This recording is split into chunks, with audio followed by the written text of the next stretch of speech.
Bonsoir, au sommaire du JT de ce vendredi 16 septembre, 70 bureaux de vote seront mis à la disposition des primaires socialistes par la ville de Lyon. L'opposition s'insurge. Plus de 30 000 tickets distribués gratuitement par les TCL. Aujourd'hui démarre la semaine de la mobilité. Enfin, le choc des Olympiques à l'affiche de cette 6e journée de Ligue 1. Une rencontre qui se joue dimanche à Gerland. Au lendemain du premier débat opposant les principaux candidats à la primaire socialiste, la campagne bat son plein. À Lyon, la ville se prépare à mettre à disposition du personnel municipal ainsi que des bureaux de vote pour les 2 tours. L'opposition pointe le coût de ce service à la charge, selon elle, des Lyonnais. Les précisions de Benoît d'Autriche. Des cartes d'électeurs, des isoloirs et 72 bureaux de vote dans toute la ville. C'est clair, le 9 octobre prochain, la primaire socialiste va ressembler à n'importe quelle élection.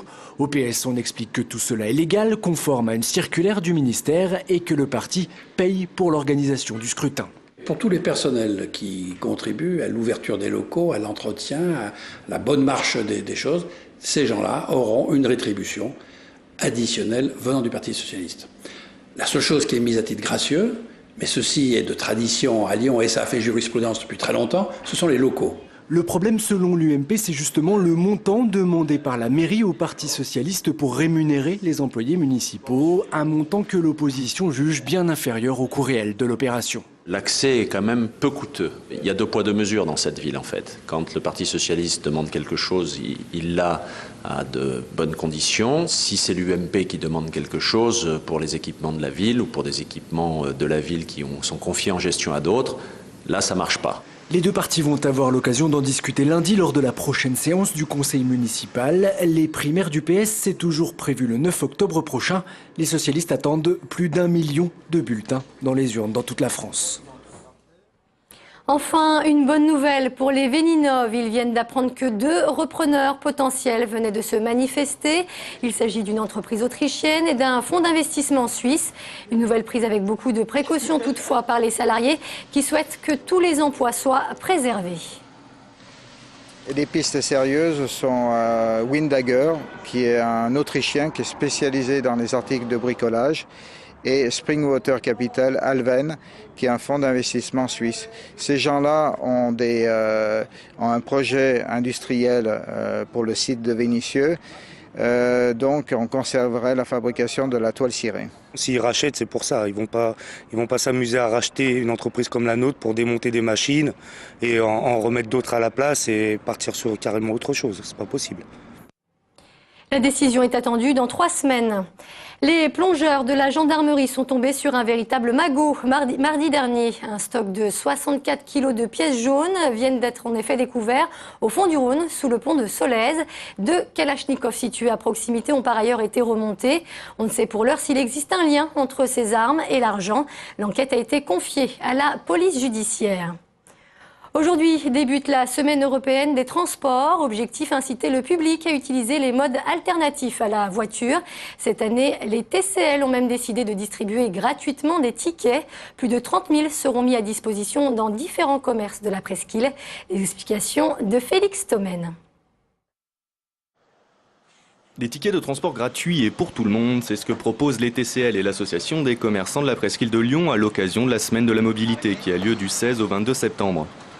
C'est pour faire découvrir le réseau lyonnais qui ne le connaissent pas encore, qui ne l'ont pas utilisé, et puis justement se déplacer en centre-ville et bénéficier de tickets d'essai pour leur shopping, pour se rendre dans un magasin, dans un bar, dans un restaurant. Parmi les 57 commerçants participant à l'opération, il y a cette coutellerie Place Bellecour. Approvisionnée ce matin d'une 60aine de kits, les premiers clients ont déjà pu bénéficier des tickets gratuits. Voilà, donc j'en profite pour vous proposer ce formulaire. Nous avons reçu un kit complet par Tendance Presqu'île, l'association de commerçants de la Presqu'île, qui comprend un présentoir avec les formulaires et une 60aine de packs de 2 tickets de bus que nous distribuons à nos clients en contrepartie du remplissage du formulaire. C'est sympa, oui, ça peut être utile, notamment pour découvrir les nouvelles lignes. Et en plus, en jouant sur l'aspect écologique de la chose, c'est sympa. À bientôt. Ouais. En tout, 16 000 kits de 2 tickets ont été distribués à 57 commerçants de la presqu'île. Un argument de plus pour les accros au shopping pour se rendre dans le centre-ville. Mauvaise nouvelle pour les parents d'élèves inscrits dans les cantines lyonnaises. Depuis cette rentrée, le prix moyen d'un repas a augmenté de près de 8%, soit une fourchette allant de 75 centimes à 6,50 € par jour. Une hausse qui toucherait essentiellement les familles aux hauts revenus. Un calcul qui se veut donc plus égalitaire selon la ville.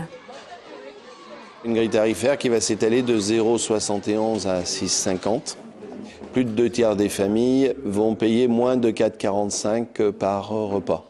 Donc à partir du 20 octobre, sur Internet, sur le site de la ville, chaque parent pourra calculer lui-même son nouveau tarif en fournissant le revenu fiscal de référence et le nombre de parts fiscales.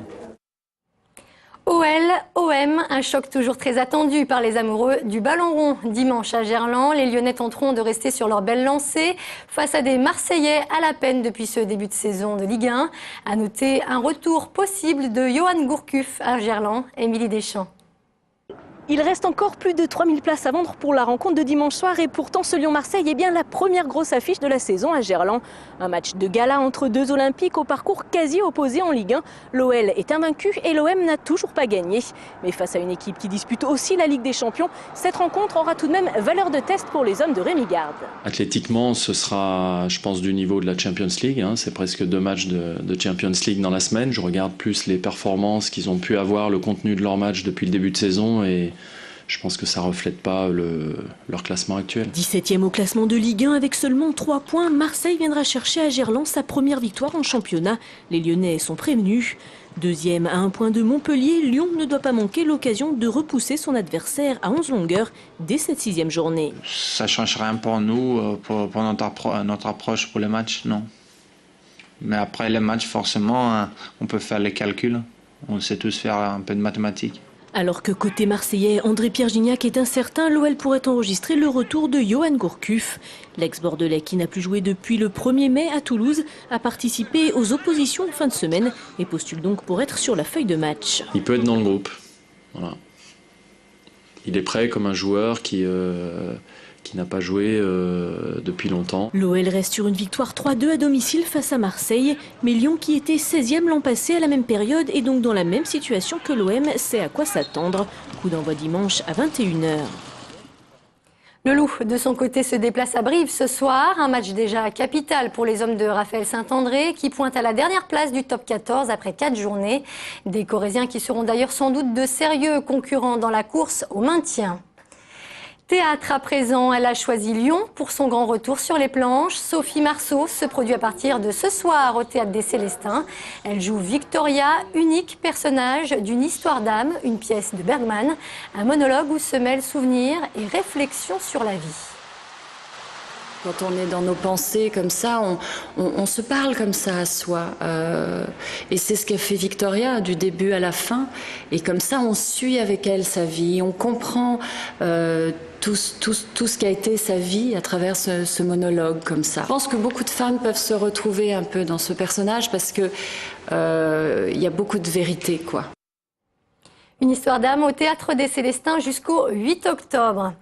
Un mot pour finir ce journal et vous présenter cette toute dernière nouveauté lancée cette rentrée. TLM a désormais son application sur l'iPhone. Un bon moyen pour vous de voir ou revoir toutes nos émissions, mais aussi d'être connecté en temps réel sur l'actualité lyonnaise.